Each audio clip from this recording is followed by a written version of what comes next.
ত্রিপুরার পাহাড়ি অঞ্চলে আসন্ন এডিসি নির্বাচনকে ঘিরে ক্রমশ তীব্র হচ্ছে রাজনৈতিক উত্তেজনা। প্রতিদিনই যেন নতুন করে বাড়ছে সংঘাতের আশঙ্কা। এরই মধ্যে অভিযোগ উঠেছে মুঙ্গিয়াকামী থানার অধীন ৪১ মাইল এলাকায় বাম প্রার্থীর নির্বাচনী প্রচারে বাধা দিয়েছে বিজেপি কর্মী সমর্থকরা।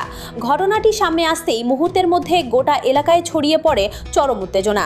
পরিস্থিতি এতটাই উত্তপ্ত হয়ে ওঠে যে আইন শৃঙ্খলা রক্ষায় দ্রুত ঘটনাস্থলে মোতায়েন করা হয় পুলিশ বাহিনী। বর্তমানে এলাকায় থমথমে পরিবেশ বিরাজ করছে। অন্যদিকে বিজেপির পক্ষ থেকে এই অভিযোগ সম্পূর্ণ অস্বীকার করা হয়েছে। এখন প্রশ্ন একটাই, নির্বাচনের আগে এই উত্তেজনা আর কতটা বাড়বে? আর শান্তিপূর্ণভাবে নির্বাচন সম্পন্ন করা কি সম্ভব হবে? আজকে আমরা ৪১ মাইলে মুঙ্গিয়াকামী আর ব্লক এরিয়াতে আজকে আমরা দূর ক্যাম্পেইন পঞ্চমবারের করছে।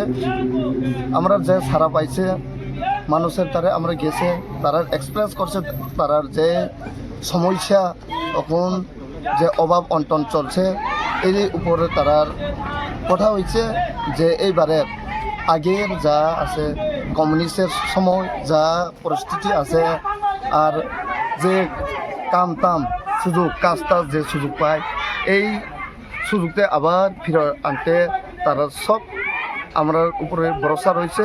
এরপরে কইছে এইবারে আমরা তোমরা পক্ষে আছে আর বুথ সত্যি বুথটা যদি গ্রহণ হয় আমরা 100% নিশ্চিত আমরা অ্যাকচুয়ালি তারার যদি এমন করতে লাগে কেড়ে এটি তো একটা ব্যাপার হয়েছে কেড়ে তারা জানে তারা নিজের মাটি সইরা যাইতেছে আস্তে আস্তে।